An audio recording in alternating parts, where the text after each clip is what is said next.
निष्क्रिय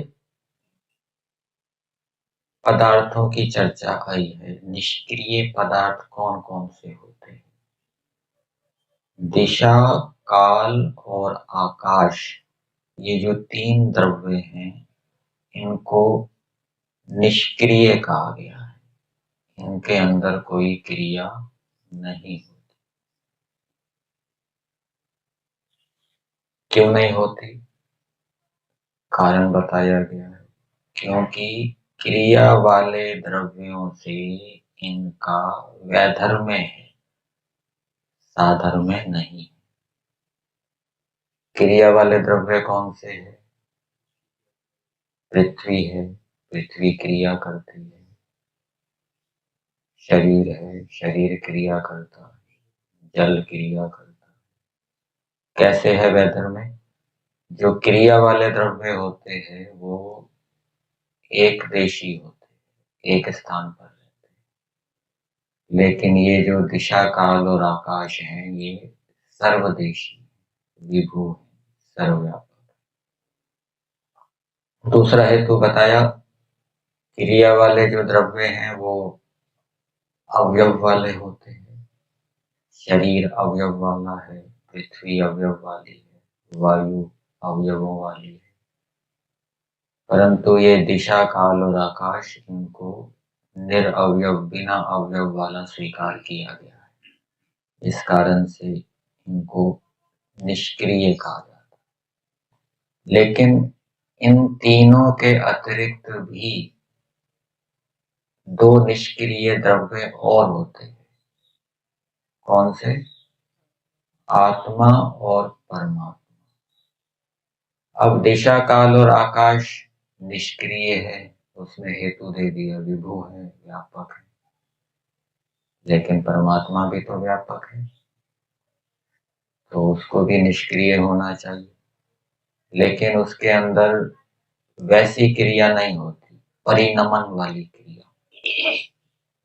अवयवों के अंदर जो परिणाम होता है, परिणाम होने से नया पदार्थ बनता है। जैसे दूध से दही बन गई, मिट्टी से घड़ा बन गया। इस प्रकार का परिणाम परमात्मा के अंदर नहीं होता। ऐसी परिणमन क्रिया नहीं होती। परमात्मा किसी पदार्थ के रूप में परिवर्तित नहीं होता। प्रकृति तो पदार्थ के रूप में परिवर्तित हो जाती है, परमात्मा नहीं होता। क्यों नहीं होता? क्योंकि वो निरअवयव है, उसके अंदर अवयव नहीं है। परंतु दूसरी क्रिया परमात्मा में है। परमात्मा अपनी शक्तियों से प्रकृति को प्रेरित करके उसके अंदर क्रिया को उत्पन्न कर देता है। दूसरे पदार्थों के अंदर भी अपनी शक्ति से क्रिया को उत्पन्न कर देता है। ईश्वर के अंदर, स्वयं के अंदर कोई क्रिया नहीं है। तदेजति तन्नैजति तद्दूरे तद्वंतिके। ईश्वर अनेजति, कांपता नहीं है, हिलता डुलता नहीं है, परंतु दूसरे पदार्थों को हिलाता डुलाता है। इसी प्रकार से आत्मा निष्क्रिय भी है, क्रिया वाला भी है।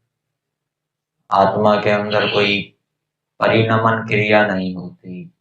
जैसे सेब है, वो बासा हो जाता है, गल सड़ जाता है। ऐसे आत्मा पुराना हो जाता हो, गल सड़ जाता हो, ऐसी परिणमन क्रिया आत्मा के अंदर नहीं है।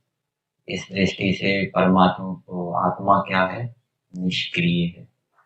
परंतु दूसरी प्रकार की क्रिया तो है। एक देशी होने से आत्मा एक स्थान से दूसरे स्थान में जाता है। शरीर के अंदर भी बताया जाता है कि वो आत्मा स्थान परिवर्तन करता है। और जब जन्मांतर में दूसरे शरीर को धारण करता है तो उस समय भी उसको दूसरे स्थान पर जाना होता है। तो ये निष्क्रिय द्रव्य वैसे तीन बताए गए हैं वैशेषिक दर्शन के सूत्र के अंदर। आत्मा परमात्मा का वहां ग्रहण नहीं किया, वहां पाठ नहीं है आत्मा परमात्मा का। क्यों नहीं है पाठ? निष्क्रिय तो वो भी है। तो पाठ इसलिए नहीं है, इसलिए बताया गया है क्योंकि जैसी निष्क्रियता दिशा काल और आकाश की है, वैसी निष्क्रियता आत्मा और परमात्मा की नहीं। मतलब कि आत्मा परमात्मा के अंदर चलो परिणमन क्रिया नहीं होती, गलते सड़ते नहीं है अथवा उनसे कोई पदार्थ नहीं बनता, लेकिन वो दूसरे पदार्थों के अंदर क्रिया को उत्पन्न करते हैं।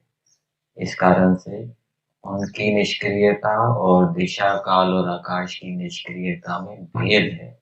इसलिए निष्क्रिय पदार्थों के अंदर आत्मा परमात्मा का पाठ नहीं लिया।